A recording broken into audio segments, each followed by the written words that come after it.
Kita mulai.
Bismillahirrahmanirrahim. Assalamualaikum warahmatullahi wabarakatuh.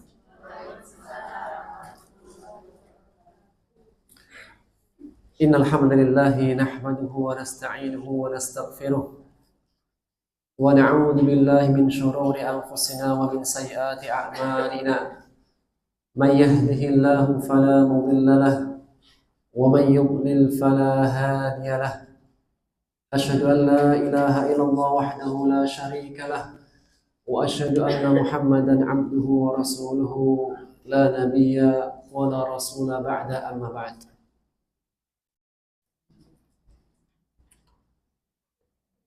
Alhamdulillah, segala puji bagi Allah yang dengan taufik dan inayahnya kita diberikan kemudahan untuk senantiasa memiliki semangat dalam belajar ilmu. Maka mengenai tentang belajar ilmu, teringat sebuah nasihat yang indah dari seorang sahabat yang bernama Mu'adz bin Jabal radhiyallahu anhu. Beliau menegaskan, ta'allamul ilma fa inna ta'allumahu ibadah wal bahthu anhu jihad wal muraja'atu tasbih wat ta'limu liman lam ya'lam sadaqah. Pelajarilah oleh kalian ilmu, karena sesungguhnya mencari ilmu adalah ibadah. Mempelajari ilmu adalah ibadah, dan memburu ilmu adalah jihad, dan memurojaahnya adalah tasbih, dan mengajarkan kepada orang yang tidak mengetahuinya adalah sedekah. Maka semoga kita semuanya termasuk dari empat di dalamnya. InsyaAllah ta'ala pada kesempatan yang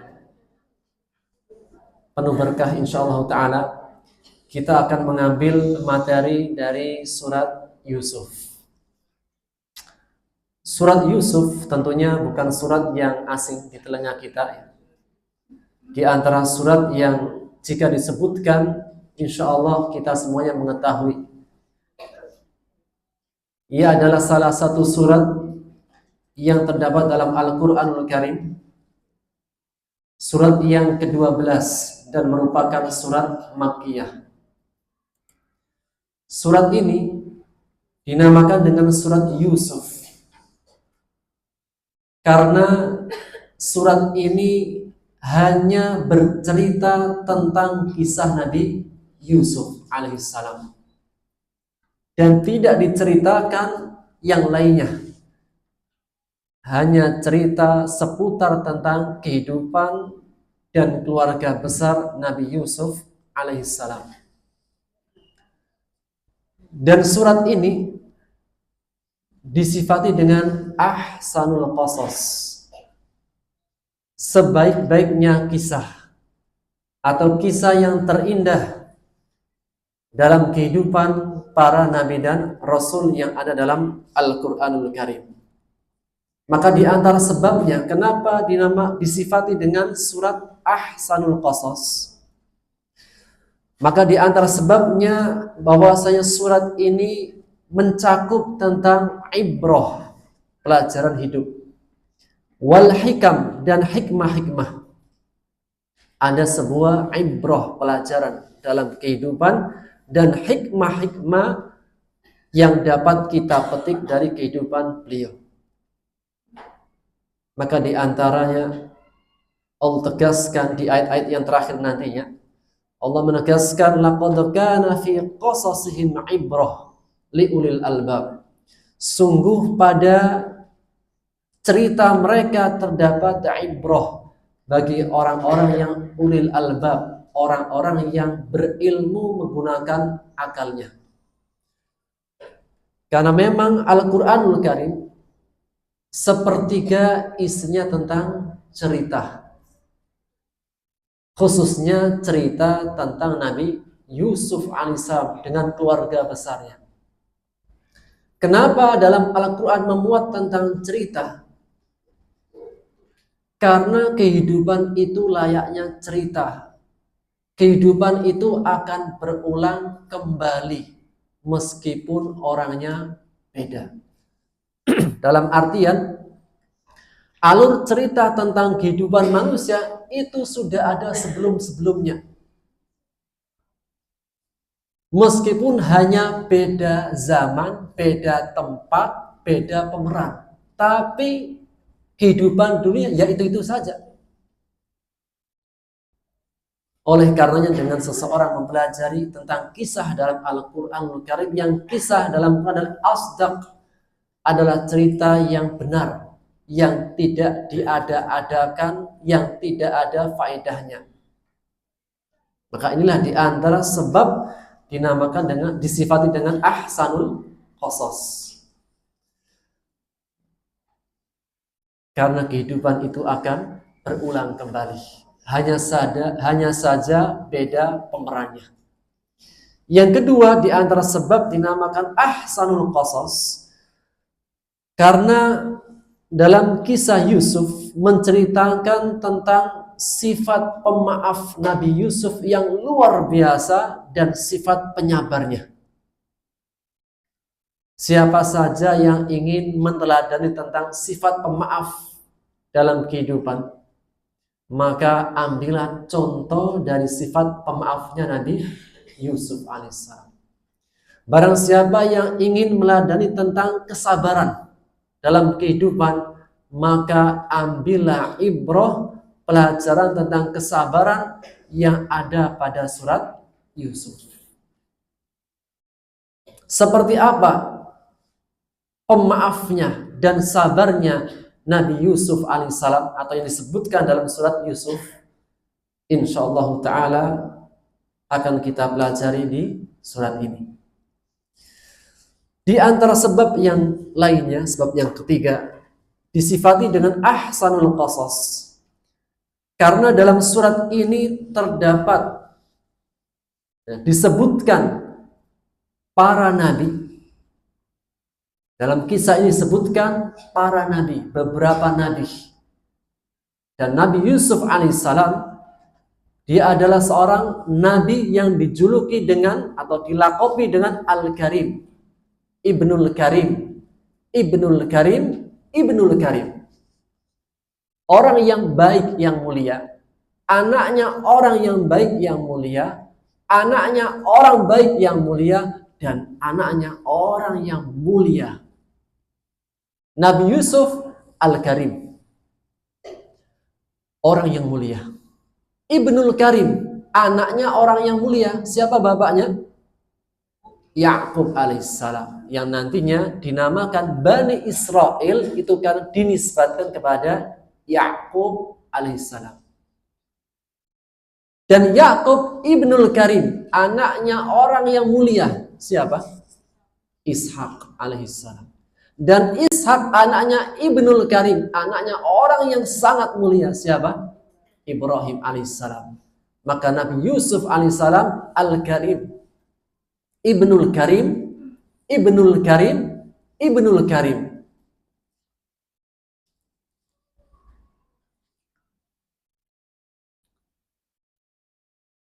Sehingga disebutkan dalam surat Yusuf para nabi, orang-orang yang soleh dalam kisah Nabi Yusuf.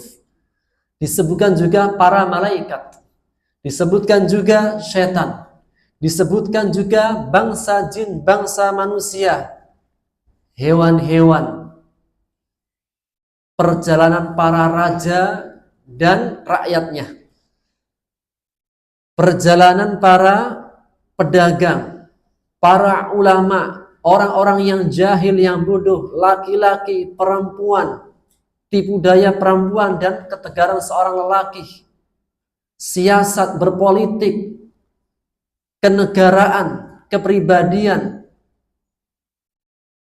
perpisahan dan pertemuan, cinta dan kasih sayang. Seorang bapak dan anaknya, seseorang dengan temannya, seseorang dengan saudara-saudaranya, dan seseorang dengan yang lainnya pada umumnya. Yang itu akan kita dapati hanya ada pada surat Yusuf. Tidak semua surat itu berbicara tentang perkara cinta. Ternyata cinta itu ditetapkan. Setiap manusia itu punya rasa cinta. Gak tahu pokoknya apa. Setiap orang itu pernah punya masa sedang jatuh cinta. Pernah gak Bu jatuh cinta? Pernah. Gak usah disebut dengan siapanya, pokoknya pernah semuanya. Rasa cinta itu ada dan tidak diingkari dalam syarat ini. Cinta itu boleh, namun ditempatkan pada tempatnya. Cinta benci, perpisahan pertemuan, dari keadaan kehidupan yang paling rendah sampai pada kehidupan yang paling puncak, itu semuanya ada dalam surat Yusuf. Sehingga disifati dengan ahsanul qasas karena memuat hal-hal tadi. Dan As-Sa'di menyebutkan, As-Sa'di dalam kitab tafsirnya Taisir Karimir Rahman, beliau menegaskan kenapa disifati dengan ahsanul qasas, karena kehidupan Nabi Yusuf alaihissalam kehidupannya silih berganti. Kehidupan yang dialami Nabi Yusuf alaihissalam itu keadaannya silih berganti. Jika disebut Nabi Yusuf, apa yang tersirat di benak kita? Jujur saja. Oh, yang diingatnya pas gantengnya. Padahal banyak dari siapa dulunya dia, apa yang dilalui dari kehidupan yang panjang. Maka kehidupan Nabi Yusuf alaihissalam silih berganti dari titik yang paling rendah sampai pada yang paling tertinggi. Titik terendah manusia apa Bu? Perbudakan. Manakah yang lebih rendah titiknya, keadaannya, miskin atau budak? Budak. Kalau orang miskin, dirinya merdeka. Kalau dia punya harta, miliknya. Namun seorang budak, apa yang dipunya? Jangankan hartanya, dirinya saja milik tuanya. Dan itu pernah dialami oleh Nabi Yusuf alaihissalam. Dari titik yang paling rendah sampai pada titik yang tertinggi menjadi seorang raja. Raja dan nabi. Kan susah. Jarang kan ada ustadz kaya raya. Biasanya yang kaya raya Siapa, Bu? Anak presiden. Warisan anaknya apa? Raja. Ya, pengusaha, raja. Jarang-jarang ada seorang ustadz apa? Kaya raya. Ada ustadz yang kaya gak? Ada. Jangan dikira semuanya miskin. Maka Nabi Yusuf alaihissalam raja iya dan juga nabi. Meskipun apa? Kekuasaannya hanya di Mesir. Tidak seperti Nabi Sulaiman. Kalau Nabi Sulaiman beda, Bu. Seluruh dunia, seluruh alam.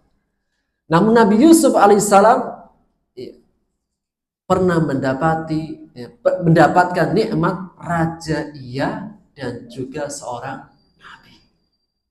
Yang dulunya adalah di titik yang paling rendah, yaitu seorang budak. Baik. Sebelum kita masuk pada surat Yusuf alaihissalam, kita harus tahu apa yang melatar belakangi turunnya surat Yusuf. Kenapa hadir surat Yusuf? Ada apa? Dan sebuah kaidah menegaskan al-ilmu bisyai'i mu'ainun ala fahmihi. Mengetahui tentang sesuatu latar belakangnya itu menguatkan dalam memahami sesuatu. Jadi, memiliki ilmu dengan latar belakang itu menguatkan pemahaman. Bu, dulu gimana, Bu? Kok tiba-tiba ada musola Al-Amir? Kok tiba-tiba ada musola Al-Amir? Kan nggak mungkin tiba-tiba, pasti ada latar belakang. Kok ada pengajian majelis taklim? Bu, majelis taklim apa namanya? Saya tahu. Saya udah tahu maksudnya. Cuma saya hanya menegaskan saja. Namanya majelis taklim apa? Saya udah tahu. Karena ketika memberi nama itu minta saran pendapat, saya kasih nama Mafaza. Tapi saya ingatkan, Mafaza ini tidak hanya merek baju. Kan ada tuh merek baju namanya Mafaza. Update Ustaznya. Jadi, apa yang melatar belakangi dinamakan majelis taklim Mafaza? Tanyakan yang memberi nama. Yang pasti apa? Lafadz mafaza itu ada dalam surat An-Naba. Udah, Bu, kita nggak bahas masalah mafaza ya. Kita masih Yusuf. Dengan kita memahami latar belakang itu bisa lebih menguatkan pemahaman. Apa yang melatar belakangi hadirnya surat Yusuf? Itulah keadaan Rasulullah Sallallahu Alaihi Wasallam. Di tahun ke-10 sebelum hijrah. Berarti di mana posisinya? Di Makkah. Di tahun ke-10 itulah tahun dinamakan Amul Huzn.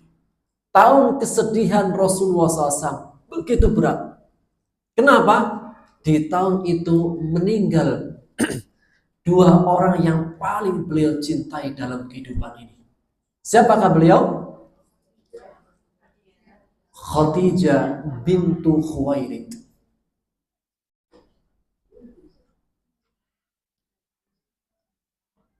Tahukah kita, Bu, di mana kedudukan Khadijah di hati Rasulullah SAW? Saya nggak akan bahas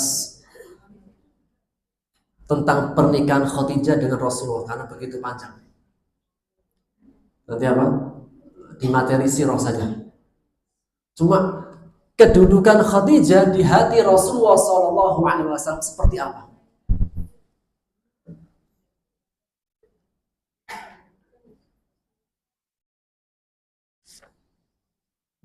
kedudukan Khadijah di hati Rasulullah SAW di antara yang disebutkan para ulama.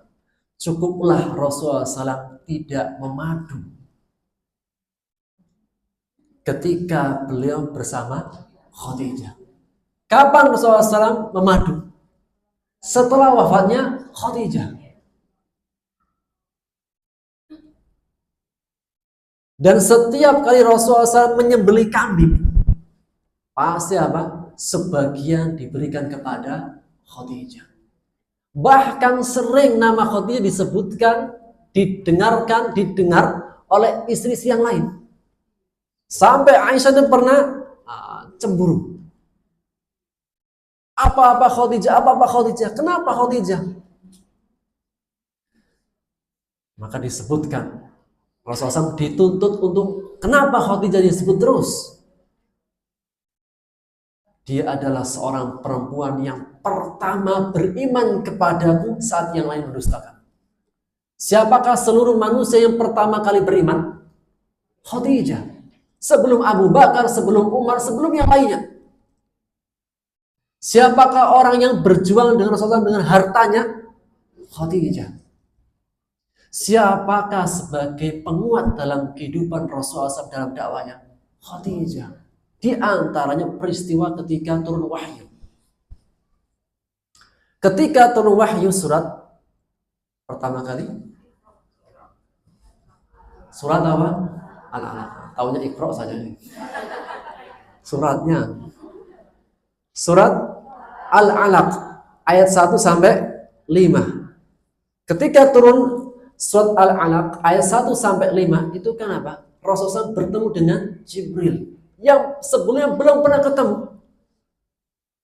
Sedang tahannus, berkholwat, bermunajat sendirian di gua Hira. Tiba-tiba datang seseorang, kira-kira ibu sajalah, sedang sholat malam di mihrab gitu kan. Sedang khusyuk-khusyuknya datang seseorang. Kira-kira gimana?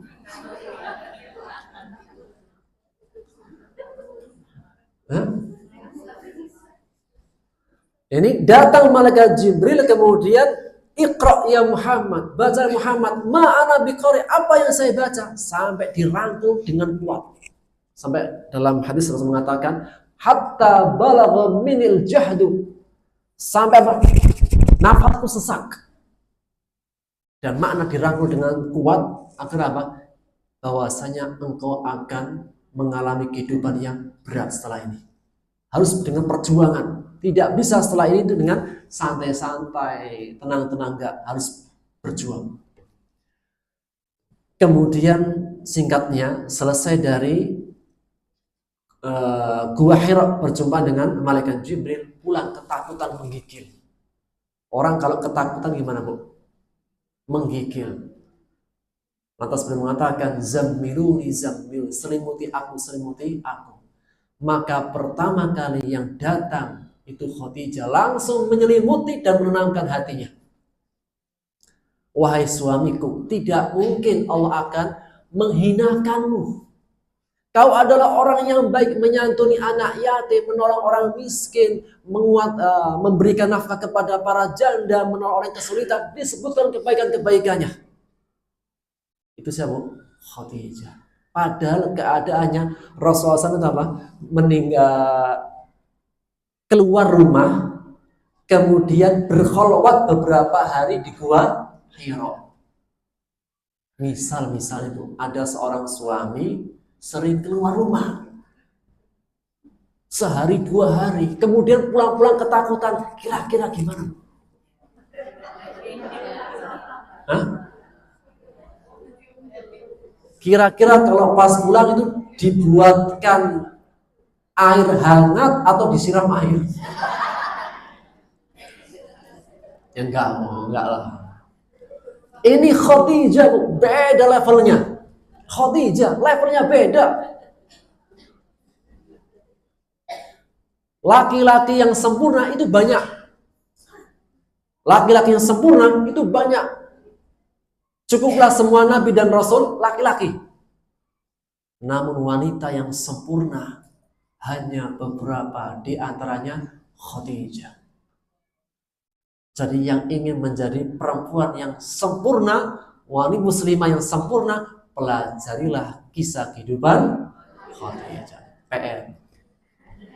Pelajari beli kitabnya tentang kisah Khadijah. Datang Khadijah langsung menyelimuti, kemudian memberikan ketenangan dan menguatkan hatinya sampai dia membawa kepada anak pamannya yang bernama Buhairah. Yang bernama siapa? Ya, seorang pendeta dari keluarga. Intinya apa? Dalam kisah ini, itulah Khadijah. Di saat yang lainnya tidak memberikan anak, Khadijah memberikan anak. Rasulullah SAW punya berapa anak? Rasulullah SAW memberi berapa anak? Mana nih? Umat Rasulullah 7. 6 dari Khadijah, 1 dari Maria Qibtiyah, Ibrahim, Al-Qasim, Abdullah, Ruqayyah, Zainab, Ummu Kulsum, Fatimah, semua adalah dari Khadijah. Cuma 1, Ibrahim, yang dari Maria Qibtiyah, dari Qibti. Maka di tahun ke-10, tahun yang berat. Kenapa? Meninggal Khadijah. Sekuat-kuatnya lelaki butuh penguat. Maka penguat seorang lelaki di dalam rumah tangga siapa? Istrinya. Kalau istri sudah tidak menguatkan, rapuh hati laki-laki. Oleh karenanya laki-laki kalau sudah gak ada perempuan, itu udah apa? Lemah keadaannya. Di tahun ke-10 meninggal Khadijah. Dan juga di tahun yang sama meninggal pamannya siapa? Abu Thalib. Paman yang membela Nabi Muhammad, paman yang berjuang dengan hartanya, dengan kedudukannya, dengan semua yang dia miliki. Karena tidak semua paman seperti Abu Thalib. Ada paman yang lain justru memusuhi Nabi Muhammad. Siapa? Abu Lahab. Abu Lahab itu adalah pamannya Rasulullah. Istrinya Ummu Jamil. Dia memusuhi Rasulullah SAW. Sehingga turun surat Tabbat yada abi lahabiu wa tabb ila akhir ayat. Di tahun ke-10, tahun yang berat, tahun kesedihan yang begitu dalam, sudah sedih keadaannya, semua orang memusuhinya. Orang-orang Quraisy itu memusuhi semuanya. Bahkan tidak hanya dimusuhi, diboikot. Semua yang ikut Muhammad jangan diajak jual beli, jangan diajak menikah, jangan diajak apapun. Habis.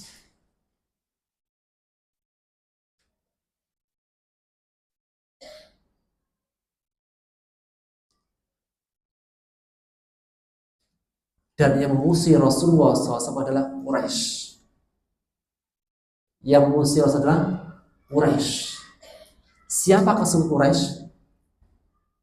Siapakah suku Quraisy untuk Rasulullah SAW? Rasulullah SAW dari suku apa?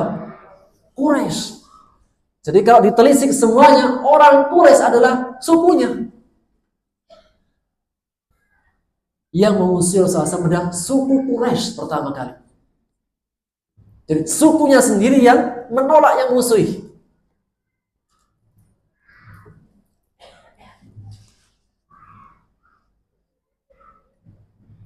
Ada sebuah kisah, kisahnya Umar bin Khattab radhiyallahu anhu. Para pemuka-pemuka Quraisy itu suka duduk bersama di Darun Nadwa. Mungkin kalau kita baca sirah itu ada namanya Darun Nadwa. Tiba-tiba Umar datang. Wahai sadata Quraisy, wahai para pemuka Quraisy. Itu laki-laki ngapain di tengah kalian, masih Muhammad. Ini Muhammad belum pernah membunuh seorang pun di antara kalian. Dan juga tidak mengangkat pedang untuk kalian.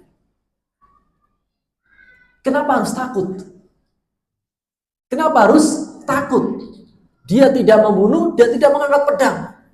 Kenapa harus takut? Hadapi saja. Maka Umar mengatakan, hadapi saja dengan berdebat, dengan argumen, dengan saling berargumen. Maka orang Quraisy mengatakan, siapa yang mau maju menghadap Muhammad?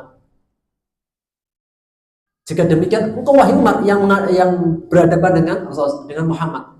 Kalau saya nggak ada urusan. Coba utus di antara kalian yang paling fasih lisannya. Maka pada saat itu yang paling fasih dua orang, Al-Walid dan Utbah. Maka dikirimlah Utbah dengan Walid. Sesampainya menjumpai Rasulullah SAW, maka berkata, ya Muhammad, apa yang kau harapkan dari dakwahmu?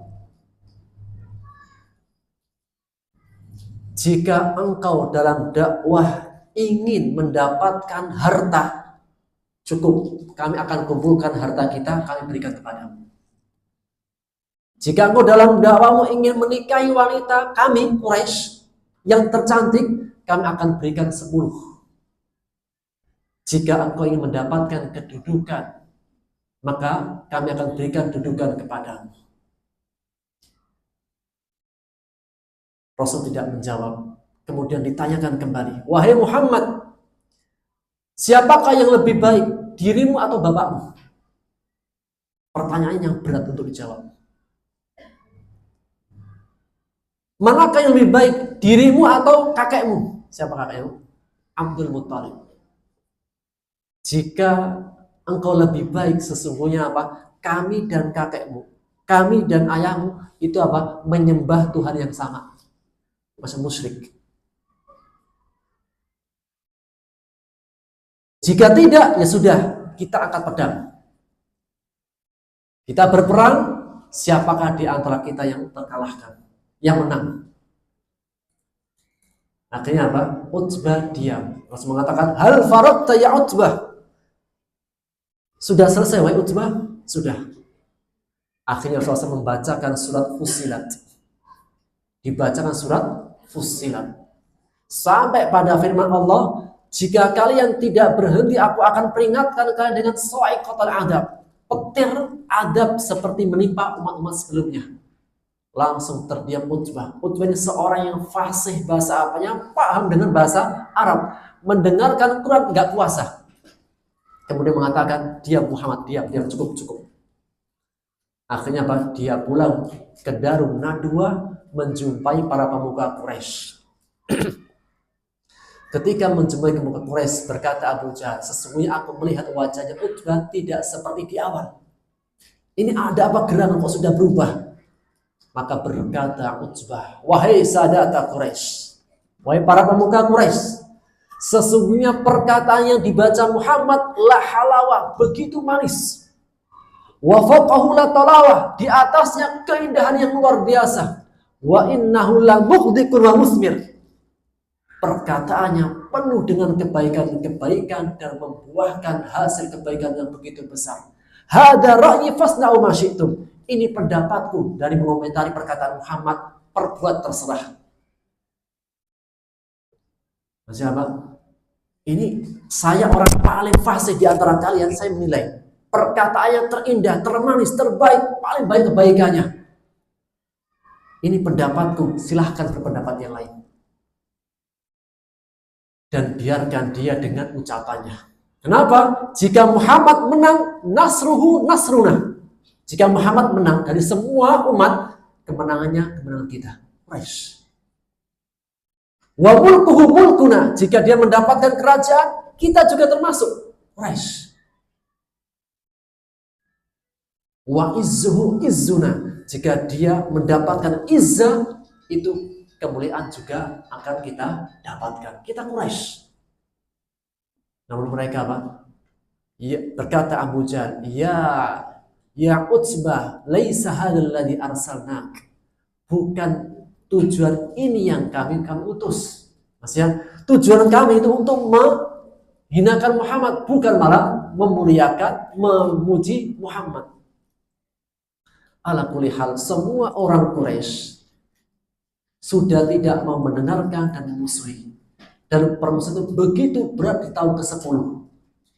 Apalagi ketika meninggal Khadijah dan pamannya Abu Thalib. Yang permusuhan awalnya biasa, sekarang lebih luar biasa, lebih berat. Maka di saat keadaan yang berat, keadaan yang begitu menyedihkan, turunlah surat Yusuf. Apa tujuannya? Menghibur, menguatkan hati Rasulullah SAW. Wahai Muhammad, seakan-akan dari surat Yusuf Allah ingin memberikan pesan, wahai Muhammad, jika keadaanmu sekarang dibenci, dimusuhi oleh keluarga besarmu sendiri, suku Quraisy, sungguh pernah ada seorang nabi yang pernah disakiti oleh saudara-saudaranya langsung sendiri. Kalau suku Quraisy keluarga besar tapi jauh sukunya. Pernah ada seorang nabi yang dimusuhi oleh saudara terdekatnya sendiri, bukan sukunya, saudara yang langsung terdekat. Siapa? Yusuf alaihissalam. Kita semua pun keluarga, sahih. Kita semua ini orang Indonesia, keluarga. Nggak mengakui kayaknya. Kita semua orang Indonesia, keluarga, saudara. Ini kalau kita urutkan nenek moyang kita mungkin satu. Dan memang apa ujungnya Nabi Adam sama kita semua keluarga besar. Jika Nabi Muhammad baru disakiti apa? Sukunya. Ada seorang nabi yang lebih berat keadaannya, dimusuhi oleh saudara sendiri. Siapa? Yusuf. Dan manakah yang lebih berat keadaannya? Dimusuhi orang yang nggak dikenal atau dimusuhi orang yang dikenal? Itulah perkataan seorang penyair, wa dhulmu dawil qurba ashaddu madadatan min ta'nil husamil muhannadi. Dan kedoliman, keburukan yang dilakukan oleh kerabat dekat itu lebih menyakitkan, lebih perih dibandingkan tebasan pedang yang dibuat dari India. Dalam artian, kalau rasa sakit, kalau gangguan, kedoliman dilakukan orang terdekat kita, itu lebih sakit dibandingkan kedoliman dari orang yang jauh. Orang yang kita kenal baik, yang kita percaya, ternyata justru dia yang mengkhianati kita. Kira-kira gimana bu rasanya? Orang yang kita percaya, orang yang kita sayangi selama ini, orang yang kita cintai selama ini, ternyata justru dia yang menyakiti hati. Kira-kira sakitnya gimana? Gimana?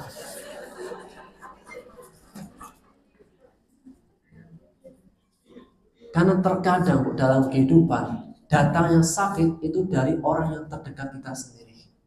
Sebagaimana lilin bu ya. Dia itu habis gara-gara siapa? Dari mana? Dari benang yang ada dalam dirinya sendiri. Terkadang itu lebih sakit.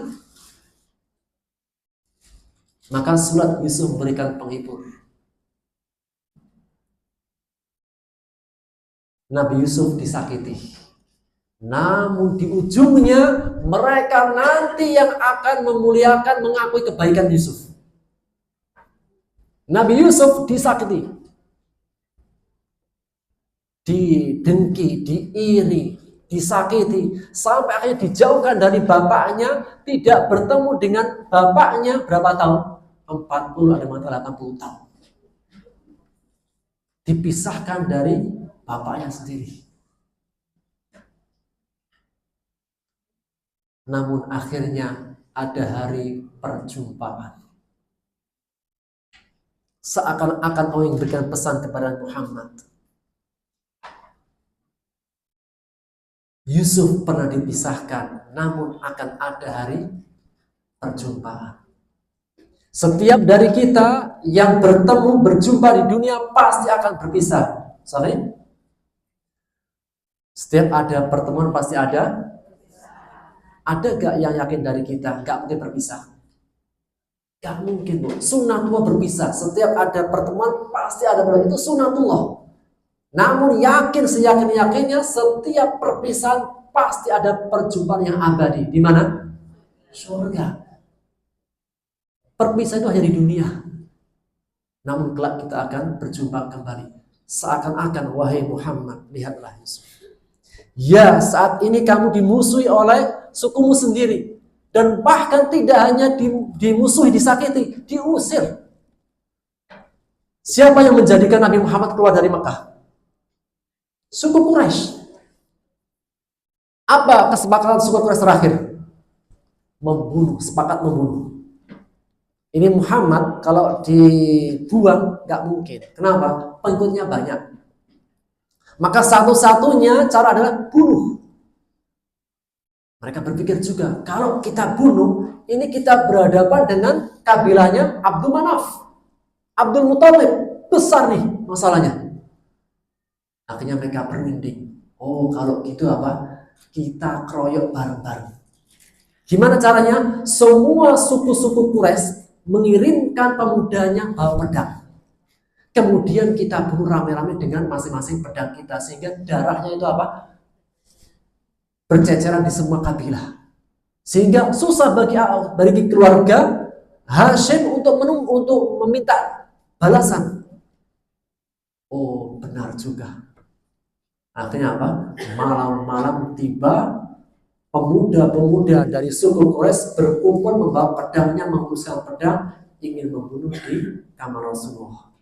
Namun apa? Allah memberitahukan agar keluar dan menggantikannya dengan Ali bin Abi Thalib. Akhirnya beliau hijrah kemana? Madinah. Kenapa dipilih Madinah? Pertama, wahyu dari Allah. Kedua, karena di kota Madinah ada keluarga besarnya. Siapa? Bani Najjar. Jadi kalau kita baca sirah, Rasulullah itu punya keluarga besar dari kakeknya Hashim. Dan Hashim itu dulunya menikah dengan orang Madinah ketika perjalanan perdagangan. Kemudian lahirlah Abdul Muthalib. Abdul Muthalib itu anak dari ibu di kota Madinah. Itulah Bani Najjar. Oleh karenanya Rasulullah SAW ketika sampai di kota Madinah itu singgah di rumahnya siapa? Abu Musa Al-Asy'ari. Abu Ayyub Al-Ansari. Kenapa? Karena Abu Ayyub dari Bani Najjar, keluarga besarnya. Yang Rasulullah SAW ketika keluar dari Mekah itu melihat dari kejauhan. Ketika sudah jauh dari Mekah itu melihat dari kejauhan sambil hati berat. Seraya mengatakan, wahai Makkah, sesungguhnya engkau adalah negeri yang paling dicintai Allah dan negeri yang paling aku cintai. Kalaulah seandainya bukan karena kaummu yang mengeluarkan, mengusirku darimu, aku tidak akan pernah meninggalkanmu. Rasul pernah mengungkapkan apa? Rasa rindu dan cinta kepada Mekah. Kalau seandainya kaummu, pendudukmu, wahai Mekah, tidak yang mengusirku, aku lebih memilih engkau daripada tempat yang lainnya. Ini di antara dalil yang menegaskan hubbul waton. Kita itu dimotivasi untuk cinta tanah air. Akhirnya saat keluar. Namun ingat wahai Muhammad, engkau keluar sama Yusuf juga dibuang. Siapa yang membuang, yang mengusirnya? Saudara sendiri. Dan ada waktunya nanti kembali lagi.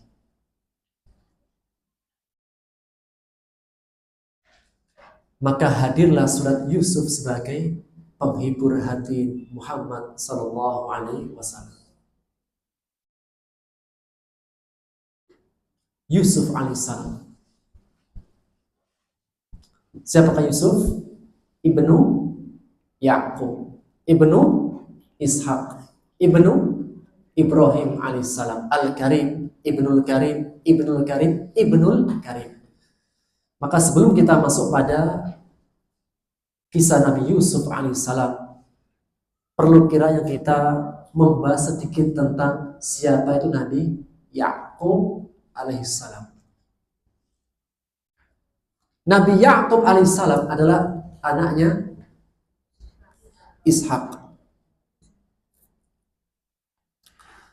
Bermula ceritanya, saya agak singkat, tentang kisah Nabi Ibrahim alaihissalam. Nabi Ibrahim alaihissalam punya istri namanya Sarah. Lama tidak punya anak. Sampai akhirnya nanti Sarah punya budak yang bernama Hajar. Kemudian Sarah karena sering mendengarkan doa Nabi Ibrahim. Apa doanya? Rabbi habli minas salihin. Rabbi habli minas salihin. Rabbi habli minas salihin. Sarah paham. Suaminya ingin anak. Sedangkan dia sudah syaikhah, sudah tua renta dan mandul. Singkat cerita menghadiahkan Hajar kepada Ibrahim. Kemudian dari pernikahannya mendapatkan anak Ismail. Ketika punya anak Ismail, namanya apa? Fitrahnya perempuan ada sifat cemburu. Padahal yang ngasih siapa? Sarah. Ketika punya anak, cemburu juga. Akhirnya Allah perintahkan Ibrahim untuk memindahkan Hajar ke Mekah. Apa tujuannya? Menjaga hati perasaan Sarah yang sudah berbaik hati, mengizinkan Ibrahim untuk menikah dengan Hajar. Jadi menjaga perasaan itu sangat diperhatikan dalam syariat Allah. Sampai pada setelah menempatkan di Mekah, Ibrahim kembali ke Syam, Palestina, negeri Kan'an. Suatu ketika terjadi peristiwa. Apa peristiwa? Datang tamu. Pada peristiwa, jadi Nabi Ibrahim itu semasa dengan Nabi Nabi Lut. Jadi Nabi Ibrahim itu semasa dengan Nabi Lut. Di umat Nabi Lut berbuat perbuatan dosa yang belum pernah terjadi. Apa itu? Laki-laki lebih nafsu pada laki-laki. Jadi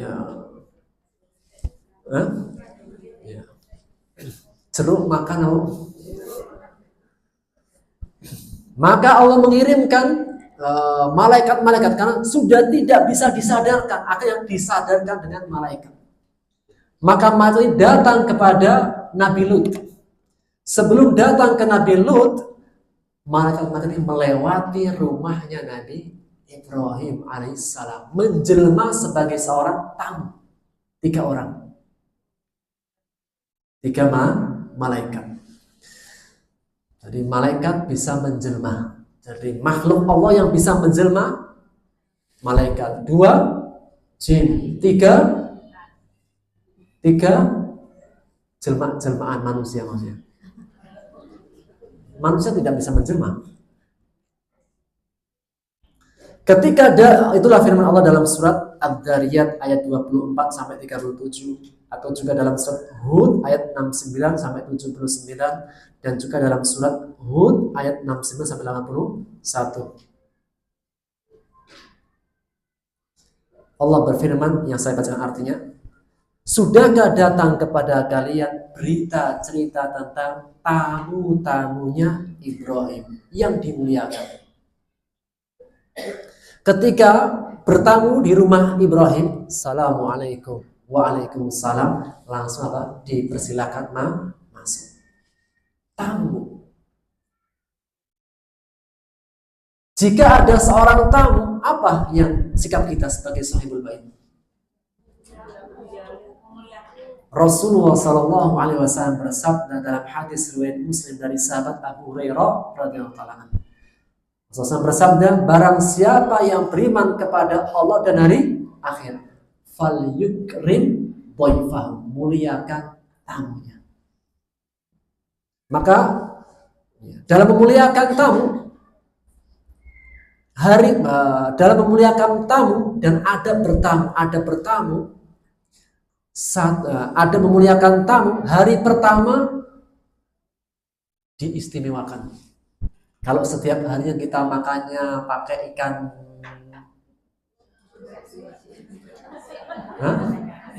sate, sayur tempe, lauk favorit para santri di pesantren sate, sayur tempe. Namun ketika datang tamu, hari pertama istimewakan, beli rendang di sederhana. Hari pertama. Hari kedua biasa saja, ya pada biasanya. Biasanya apa? Sate, ya sudah sate tempe. Hari ketiga seperti biasa. Hari keempat, seorang tamu harus tahu diri. Jadi kalau hari keempat kok nggak ada makanannya, udah nggak usah tanya lagi. Demikian juga dengan Nabi Ibrahim alaihissalam ketika datang tamu. Sunnahnya para nabi adalah memuliakan tamu. Ketika datang para malaikat sebagai seorang tamu, Nabi Ibrahim alaihissalam diam-diam keluar sebentar, keluar rumah, langsung membawa sapi muda yang dibakar. Sapi muda yang dibakar. Pernah makan sate Marangi? Jangan dibayangkan. Datang diam-diam membawa sapi muda yang sudah siap dimakan. Kemudian apa? Diletakkan maka sapi bakarnya, kemudian didekatkan. Qarrabahu ilaih. Di antara adab tamu. Adab tamu, tamunya jangan bergerak. Tapi apa? Kita itu yang mendekatkan minumannya dan makanannya. Misal tamunya duduk di sofa gitu. Makanannya di sini gitu. Sini. Enggak. Tapi apa? Justru makanannya itu yang kita dekatkan. Apalagi sudah jauh makal, sudah jauh cemilannya, masih disegel lagi. Masih disegel dengan apa itu? Solasi loh. Sudah nggak ditawarkan, mau diambil kok sudah masih segelan, susah. Nabi Ibrahim enggak. Datang, keluar diam-diam, datang membawa sapi muda, didekatkan. Ketika didekatkan, ayo dimakan. Ternyata apa? Tangannya nggak bisa menjamah. Langsung Ibrahim ketakutan. Fa'aujasa minhum khifah. Ini siapa ini? Kemudian berkata malaikatnya, kami adalah para malaikat utusan, diutus untuk ke kaumnya Lut. Namun kami singgah. Apa pesannya, Bu? Sebelum ke tempat tujuan, singgah di orang yang soleh. Berziarah, silaturahim, silatul ukhwah. Kepada siapa? Orang-orang yang soleh. Setelah Nabi Ibrahim awalnya kaget dan ketakutan, kemudian menjadi tenang lagi. Ternyata para malaikat. Istrinya sambil lihat tersenyum-senyum. Oh, ternyata malaikat. Siapa istrinya? Sarah. Saat itu langsung apa? Allah mengatakan dhahikah, Sarah tertawa, tersenyum, tertawa, gembira. Maksudnya apa? Ini ada tamu-tamu yang mulia. Seorang yang baik itu kalau ada tamu senang apa nggak senang? Senang. Apalagi tamunya malaikat. Gimana Bu kalau tamunya malaikat? Masya Allah, senang banget itu kan. Fadhahikat, maka dia apa? Tersenyum, tertawa, senang. Kemudian mereka mengatakan, fabasyarnaha, wahai Sarah, ada kabar gembira dari Rabbmu. Apa itu? Engkau diberikan anak Ishak. Wa min waraihi Yaqub, dan setelahnya dikasih juga Yakub. Kata Sarah, bagaimana saya punya anak sedangkan saya sudah tua renta? Suamiku Ibrahim ba'li syekhun kabir, sudah orang yang sudah tua renta. Wa ana akim, dan aku adalah orang yang mandul. Kata mereka, semuanya mudah bagi Allah. Benar. Setelahnya Sarah mengandung. Kemudian lahirlah Ishak. Sebelum lahir sudah dikasih nama. Siapa nabi dari nabi-nabi yang ada belum lahir sudah dikasih nama? Siapakah nabi? Nabi siapa? Siapa namanya? Belum dilahirkan sudah ada namanya. Siapa? Mau kasih hadiah. Yang jawab banyak. Kitabnya cuma 5. Ishak. Setelah Ishak siapa? Yakub. Itu anaknya Ishak. Berarti Bu, Allah berikan kabar gembira. Wahai Ibrahim, engkau akan punya anak namanya Ishak. Dan engkau akan dipanjangkan umurmu sampai engkau melihat cucumu. Siapa? Yakub. Sehingga Nabi Ibrahim alaihissalam dalam hidupnya melihat anaknya Ismail dan Ishak, dan masih melihat cucunya bernama Yakub. Baik, kita langsung pindah. Nabi Ishak alaihissalam menjadi seorang nabi di negeri Syam, Palestina. Kalau Ismail di mana tadi? Ismail di mana? Jazirah Arab. Kalau Ishak, Syam. Lebih tepatnya negeri Kan'an, Palestina. Kemudian Ishak menikah dengan seorang perempuan bernama Rifqah. Dalam pernikahannya, Ishak diberi 2 anak laki-laki.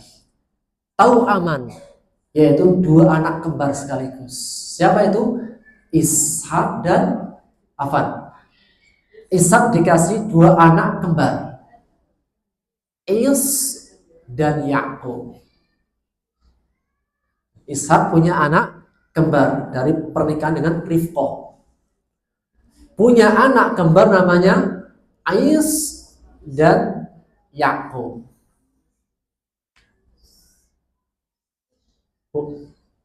Dinamakan Yakub dari kata akib atau akibat. Apa arti akib? Setelahnya.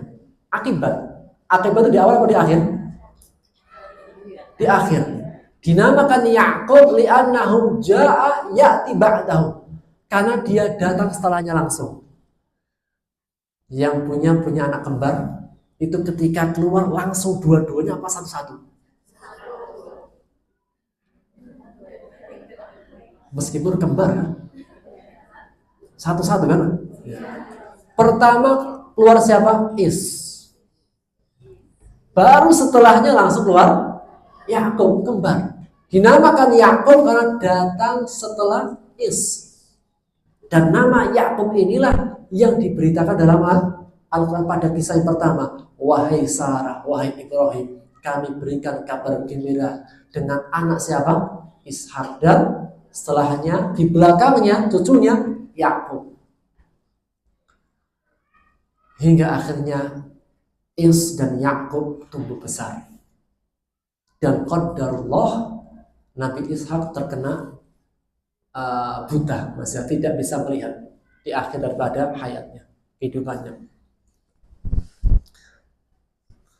Masih lama, masih lama, masih lama. Udah ngos-ngosan dikit. Taruh.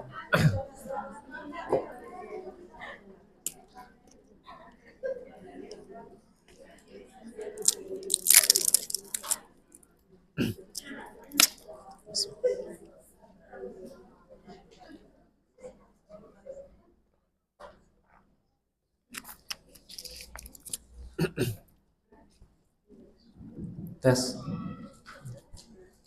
Bu, kita masih mukadimah loh. Benar, kita masih mukadimah. Kita belum masuk tafsir. Kan tadi kan apa di antara cara memahami tafsir dengan memahami latar belakang. Biar kita tahu pemerannya siapa gitu. Dalam surat Yusuf itu pemerannya siapa saja. Tadi sama nih. Tadi sama mana? Sampai lupa saya.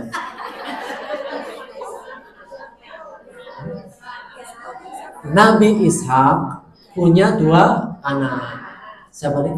Yus dan Yakub. Dinamakan Yakub karena kembar dan dia lahir setelah Yus. Di usia yang senja, Allah takdirkan Ishak tidak bisa melihat. Ya layaknya orang tua.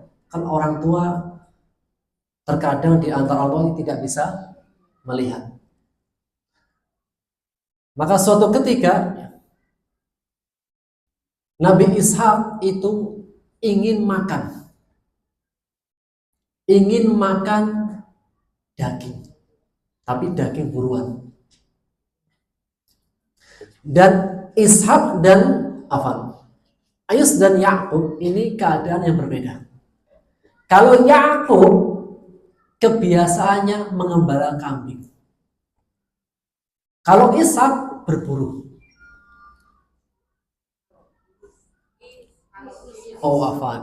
Ya. Memang kadang sen kanan belok kiri itu wajar. Yakub itu mengembala kambing.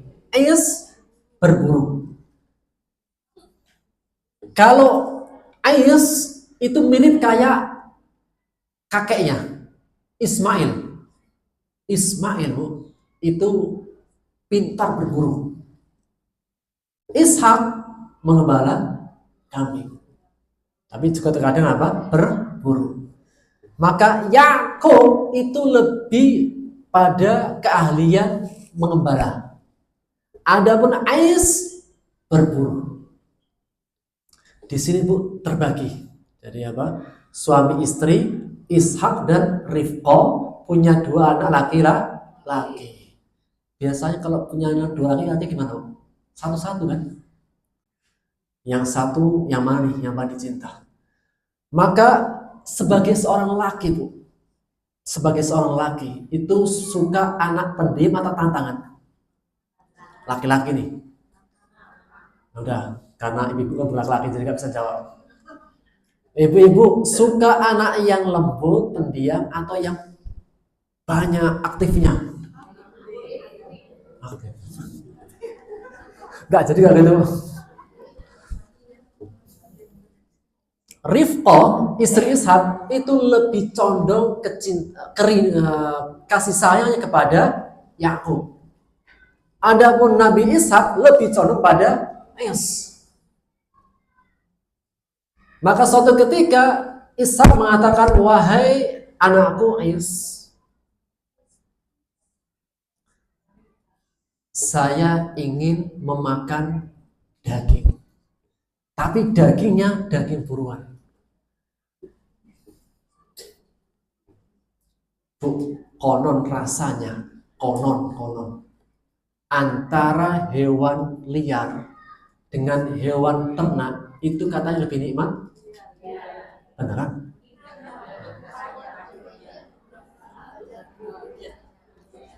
Baik. Ayam potong negeri dengan ayam kampung enak mana? Beneran. Harganya? Ternyata yang di kampung lebih mahal daripada yang negeri.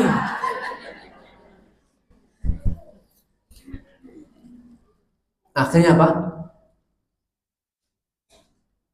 Ya, Ishak mengatakan, wahai Is, hadirkan kepadaku daging. Aku apa? Ingin makan daging. Aku akan doakan kepadamu dengan doa yang istimewa.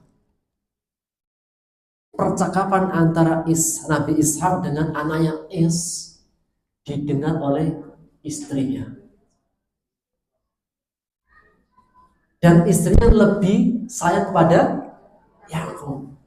Maka ketika Es keluar cari buruannya, ibunya bilang, wahai Yakub, ambil kesempatan. Apa? Ambil 2 dombamu, kan dia gembala.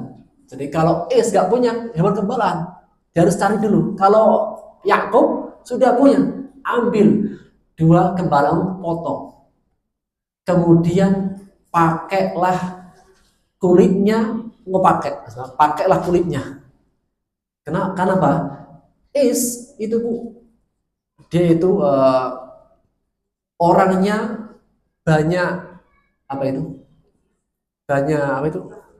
bulunya. Kalau Yakub tidak. Is itu agak kemerah-merahan warna kulitnya. Yakub enggak. Namun Nabi Ishak alaihissalam itu tidak bisa melihat, hanya bisa merasakan dan mendengar. Akhirnya apa? Istrinya bilang, wahai Yakub, segera ambil kesempatan. Kenapa? Nanti kamu dapat doa istimewa dari bapakmu. Akhirnya langsung dipotong, dihidangkan, dan dia memakai baju bulu. Tanpa banyak bicara, dihidangkan, kemudian diraba-raba. Kok cepat sekali menghidangkan apa? Makanannya. Karena sudah ingin makan, dimakan. Langsung sesudah makan, didoakan. Allahumma barik lahu wa fi dzurriyyati waj'al fihim nubuwah. Ya Allah, berkailah anakku ini, yang satu ini, dan anak keturunannya, dan jadikan di tengah-tengah mereka kenabian. Siapa?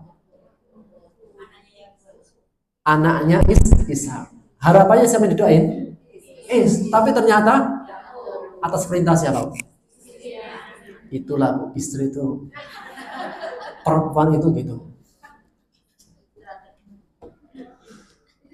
Akhirnya pulang, selesai menuju ibunya. Bu, sudah dapat.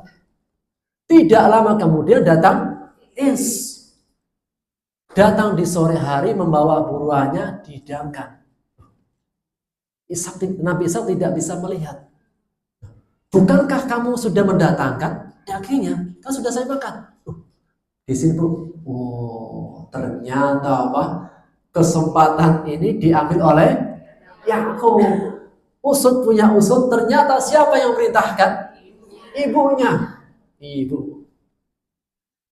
Akhirnya karena biar tidak kecewa, tetap doakan, Allahumma barik wa fi dzurriyyatik waj'al fiikum muluka.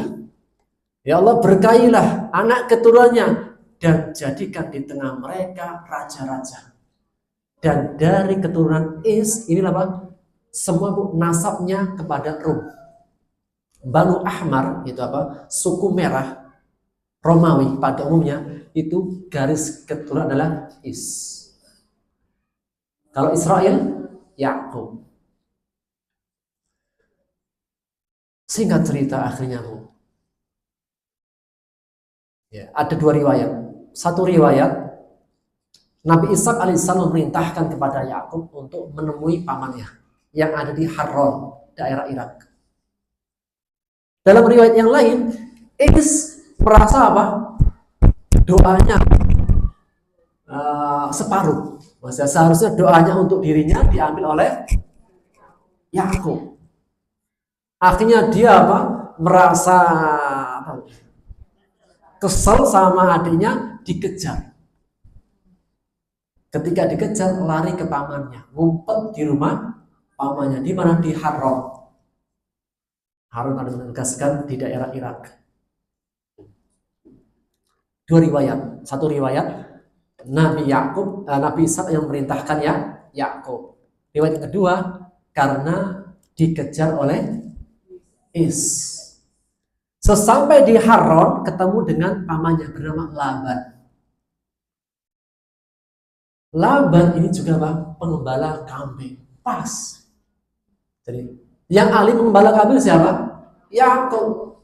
Ketika mendapatkan pamannya mengembala kambing, Yakub membantu. Dan ketika mengembala kambing hebat.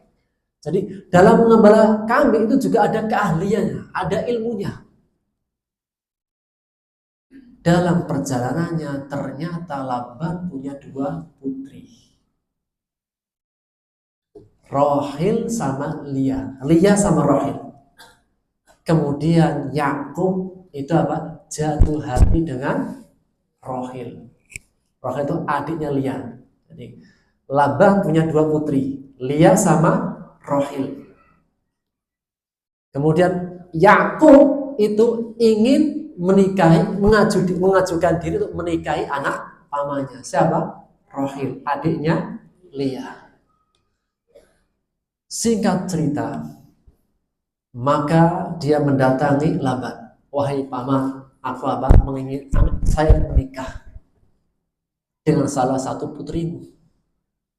Maka Laban bertanya, siapa yang kamu kehendaki? Rohil. Karena Rohil, kenapa dipilih Rohil? Karena dia wajahnya mirip Sarah.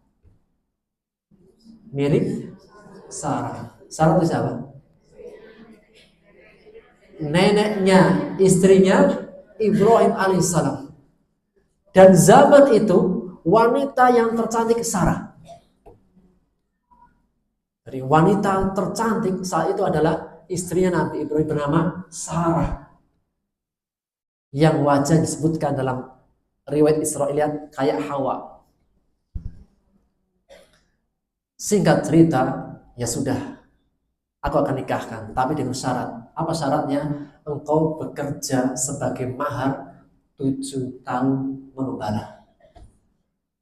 Jadi syaratnya apa? Aku akan nikahkan dengan Rohil, tapi syaratnya apa?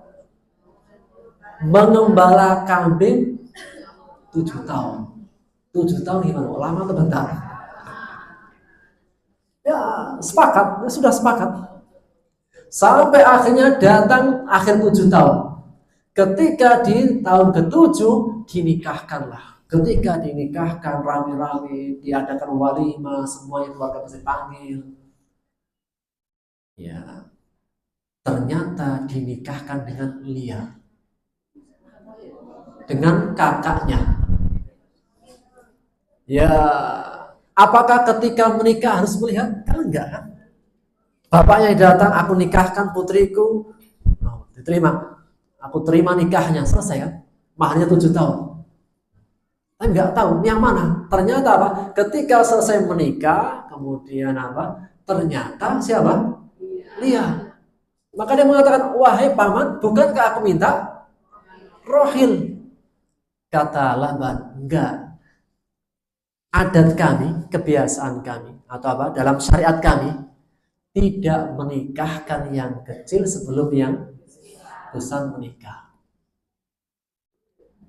Terus gimana dong?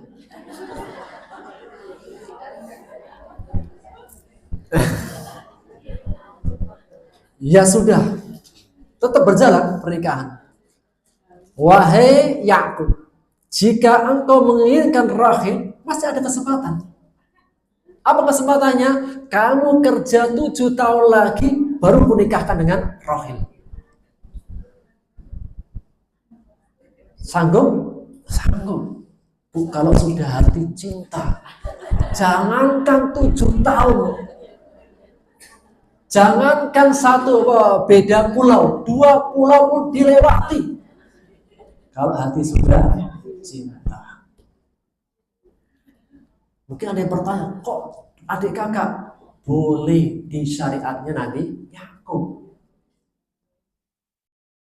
Dan tidak boleh di syariat Nabi Muhammad. Wa anta juma'un bainal ukhtain, di antara larangan tidak boleh menggabungkan adik kakak dalam satu pernikahan, kecuali menikah dengan kakaknya, kakak yang meninggal harus sama adiknya boleh. Namun dalam satu waktu kakak adik nggak boleh, kecuali di syariat Nabi Yakub. Akhirnya dalam pernikahannya dengan Lia tadi kan mendapatkan 6 anak. Ruben, ada ya, Syamun, Lawai, Yahuda, Yasahir, dan Zabulon. Awalnya 4. Ruben, Syamun, Lawai, dan Yahuda. Dari pernikahannya ini, Leah dan seperti tadi, Rohil, keduanya punya budak. Dalam pernikahan dengan Leah, akhirnya Leah memberikan budaknya bernama Zulfa atau Zalfa kepada Yakub. Kemudian dinikahi dan punya 2 anak, Jad dan Asir. Sampai nanti pada tahun yang ke-7 berikutnya, baru apa? Nabi Yakub menikah dengan Rohil. Jadi sudah punya berapa anak? 6. Yang pertama dengan Leah, punya 4 dulu. Kemudian setelah dengan Leah menikah, dikasih budak oleh Leah. Punya berapa? 2. Jad dan Asir, 6. Setelahnya menikah dengan Rohil di tahun yang berikutnya. Menikah dengan Rohil, lama nggak punya anak. Akhirnya Rohil punya budak bernama Balha. Dikasihkan kepada Yakub, akhirnya punya anak bernama Dan dan Naftali. Baru setelahnya nanti punya 2 anak lagi dari Leah, Yasahir dan Zabulon. Berarti berapa? 10. Iya kan? Dari Leah berapa? 6. Dari Zalfa, Balha 22, 4, 10. Baru nanti dapat anak dari Rahil, Yusuf, dan Binyamin. Ketika mendapatkan anak dari Rahil, anak pertamanya luar biasa. Kenapa? Sejak lahir Nabi Yusuf itu apa? Lain daripada yang lain. Wajah itu mirip kayak siapa? Sarah. Mirip kayak Hawa. Katanya Sarah seperti kayak Hawa. Sampai setelahnya mendapatkan anak lagi Binyamin. Kemudian ketika mendapatkan Binyamin itu apa? Ketika itu di Irak. Setelah itu dipanggil oleh bapaknya Ishak agar kembali ke Palestina, negeri Kan'an. Ketika dalam perjalanannya dan selesai melahirkan Binyamin, di masa ada yang menyatakan di masa iddah, di masa nifasnya, atau menyatakan setelah sampai di negeri bapaknya Ishak di Kan'an, Palestina, Rohil sakit kemudian meninggal. Ketika meninggal Rohil, maka Yakub alaihissalam itu apa? Semakin kasihan kepada Yusuf. Semakin sayang. Kenapa? Karena yang lainnya punya ibu, yang ini tidak punya ibu, sehingga wajar manusia fitrahnya. Namun hal itu dilihat oleh saudara-saudaranya. Bahwasanya apa? Kenapa Yusuf dan saudaranya lebih disayangi daripada kami? Sedangkan kami lebih banyak. Ini anggapan siapa? Anggapan saudara-saudaranya 10 orang. Baik. Inilah apa? Sampai pada Nabi Yakub dan Nabi Yusuf alaihissalam. Kita lanjut dulu. Stop. Sampai situ dulu. Sebelum kita masuk pada ayat. Berikutnya tentang asbabun nuzul. Tadi apa? Tentang hadirnya surat Yusuf ketika pada saat tahun kesedihan.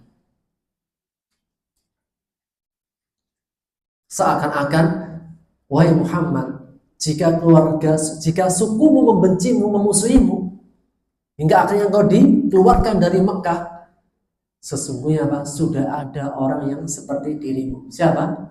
Yusuf. Dan kehidupan itu berputar. Kehidupan itu berputar seperti keadaan sunatullah. Dalam artian, kenapa disebutkan kisah? Karena kisah itu berulang kembali. Meskipun pemerannya beda. Engkau diusir, dikeluarkan, sama dengan Nabi Yusuf. Dan nanti akan kembali, demikian pula dengan dirimu akan kembali ke kota Makkah.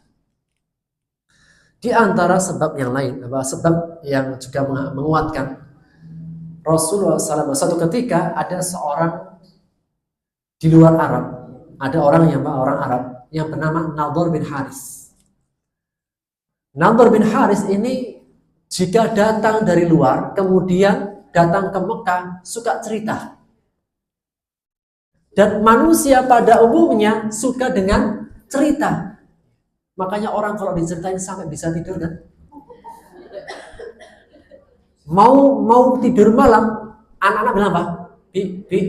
Mi, ceritain. Sebagai penghantar tidur. Jadi kalau diceritain akhirnya karena nikmat.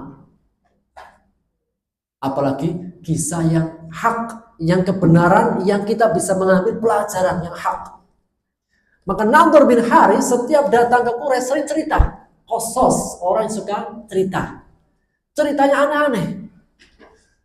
Maka para sahabat mengatakan, ya Rasulullah SAW, buatkan cerita untuk kami seperti siapa? Nadhr bin Haris. Maka turunlah surat Yusuf. Alif Lam Ra.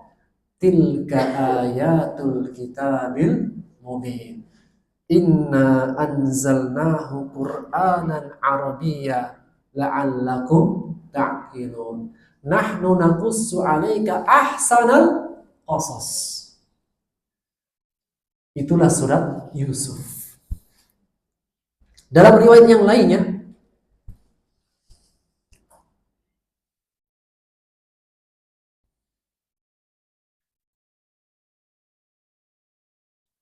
suatu ketika Rasulullah SAW sering banyak bercerita, sering banyak memberikan pesan-pesan. Al-Quran Karim perintah larangan hukum, perintah larangan hukum. Kemudian dibacakan kepada kami ayat-ayat tentang hukum. Akhirnya apa? Ya, kalau dipelajari fikih terus gimana? Misalnya Bu, hari Jumat pertama fikih, Jumat kedua fikih, Jumat ketiga fikih, Jumat kelima fikih, berikutnya fikih terus. Ada gak sedikit rasa-rasa bosan? Iya kan? Demikian dengan para sahabat. Ya Rasulullah SAW, coba sekarang apa? Materinya tentang kisah. Maka turun surat Yusuf. Setelah tentang cerita-cerita, mereka berkata, ya Rasulullah SAW, kasih kami kata-kata yang indah, kata-kata yang pendek tapi indah. Kalau bahasa sekarang, kata-kata hari ini. Kata-kata hari ini, buat muslimah. Maka turunlah sebuah ayat yang berikan kata-kata yang pendek, namun maknanya cukup bermakna. Latar belakang sudah. Baik. Keluarga Nabi Yakub alaihissalam tadi. Nabi Yakub alaihissalam berapa istri? 4. 2 saudara siapa? Lia dan Rahil. Kemudian 2 budak. Dari pernikahannya ada berapa anak? 12 anak. Sampai suatu ketika Nabi Yakub alaihissalam mengajari anak-anaknya pengembala kambing. Kita ingat di awal, kalau Eus tadi apa kaliannya? Yakub mengembala. Maka suatu ketika anaknya gembala. mengembala pada umumnya. Suatu ketika Nabi Yusuf AS melihat mimpi, bermimpi melihat sesuatu, dua mimpi. Dan yang kedua disebutkan dalam Quran, yang pertama tidak. Mimpi yang pertama, dia mengatakan, wahai ayahku, sesungguhnya kami sedang mengembala. Kemudian kami mengambil ranting pohon. Dan setiap dari kami mengambil ranting pohon, metik gitu. Setelah kami memetik rantingnya, masing-masing dari kami menancapkan ke tanah. Jadi kayak ambil batang pohon, ditancapkan ke tanah. Ketika ditancapkan ke tanah, semua saudara-saudaraku rantingnya dimakan oleh tanah. Tidak tumbuh kembang. Namun milikku yang tumbuh kembang kemudian menjadi besar. Dan semua ranting-ranting saudaraku masuk ke dalam tanah dan berpegangan dengan akar pohonku. Apa bu? Takwilnya. Nah, Nabi Yakub ini nabi yang punya ilmu takwil mimpi. Dan anak itu tahu. Ini apa menegaskan bahwasanya nama kami, nama kita, nama saudara-saudaranya itu akan tidak terkenal, tidak disebut oleh umat manusia. Adapun nama Yusuf akan senantiasa disebut oleh seluruh manusia. Sepanjang zaman sampai akhir nanti, nama Yusuf dikenal. Kenapa? Karena pohon. Jadi kalau pohonnya naik, berarti apa? Namanya akan naik. Kalau yang tidak berkembang, berarti apa? Habis. Ini apa? Sudah bikin apa? Hati saudara sudah bikin iri. Siapa yang menanamkan iri? Setan. Jadi setan menghembuskan was-was, ayo iri. Cerita yang kedua, mimpi yang kedua, dia mengatakan, wahai ayahku, aku bermimpi lagi. Apa itu? Inni ra'aitu ahadu asyara. Sesungguhnya aku melihat 11 bintang. Wasyamsa wal qamar, matahari dan bulan. Matahari siapa maksudnya? Matahari siapa maksudnya? Bapaknya. Bulan? Hah? Bro, masih ingat cerita kisah di awal? Ibunya Nabi Yusuf hidup apa sudah meninggal? Baik. 11 bintang saudara-saudaranya, di antaranya Binyamin. Asyams, bapaknya. Siapa? Yakub. Al-Qamar, bibinya Lia. Karena bibi itu kedudukannya seperti ibu ketika sudah tidak ada. Oleh karenanya, jika ada seorang anak, kemudian ibunya meninggal, siapakah yang lebih berat mengasuh? Bibi. Baik. Maryam alaihassalam. Ketika meninggal, bapaknya siapa? Maryam. Jangan Safar. Anak saya namanya Maryam. Bapaknya Maryam siapa? Bukan. Ini dalam Quran. Kalau Maryam yang dicelebuk itu anak saya. Maryam binti Safar. Yang saya masukkan dalam Quran. Imran. Kasih hadiah, Bu. Maryam binti Imran. Ketika Imran meninggal, siapa yang mengasuh Maryam? Zakaria. Kenapa Zakaria berhak mengasuh Maryam? Dalam kisah itu awalnya nggak sepakat, nggak bisa Zakaria ambil. Kita apa? Kita mengundi, bikin undian. Akhirnya apa? Ternyata anak panahnya Zakaria yang tetap, sehingga Maryam itu yang lebih berat dengan Maryam adalah Zakaria. Kenapa? Karena istrinya Zakaria adalah saudarinya ibunya Maryam. Sudah jam 10. Jadi apa? Kisahnya sejenak pada apa? Pada mimpi. Mimpi pertama pohon, mimpi pertama bintang, dan dua ini Bu sebagai penutup. Sesuatu apakah yang paling indah di muka bumi? Sesuatu apakah yang paling indah di langit? Bintang. Sesuatu apakah yang paling indah di muka bumi? Pohon. Allah berfirman dalam surat Ar-Rahman, Ar-Rahman, Allamal Quran. Terus khalaqal insan, allamahul bayan. Asy-syams. Terus wan najm wasyajar yasjudan. Bintang dan pohon sujud. Pohon kerajaan, bintang kenabian. Jadi apa? Orang yang ahli takwil mimpi, pohon itu apa? Kerajaan, kemakmuran dalam segi dunia, bintang kenabian. Insyaallah Ta'ala kita akan lanjutkan dengan kisahnya tafsir dari surat Yusuf. Dari surat Yusuf ya, kita pada apa? Mimpi, pohon dan bintang. Demikian bisa kita ambil faedahnya. Wallahu ta'ala bishawab. Kita cukup pertemuan kita. Subhanaka wa bihamdika asyhadu an la ilaha illa anta astaghfiruka wa atubu ilaik.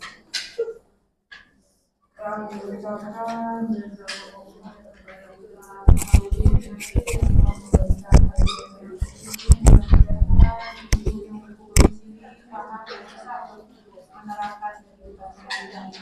Untuk kami akan mengadakan hari kembali yaitu Jumat tanggal 13 Desember jam 8.30 sampai dengan jam 10 penceramah Islam Islam ya. Karena ternyata ini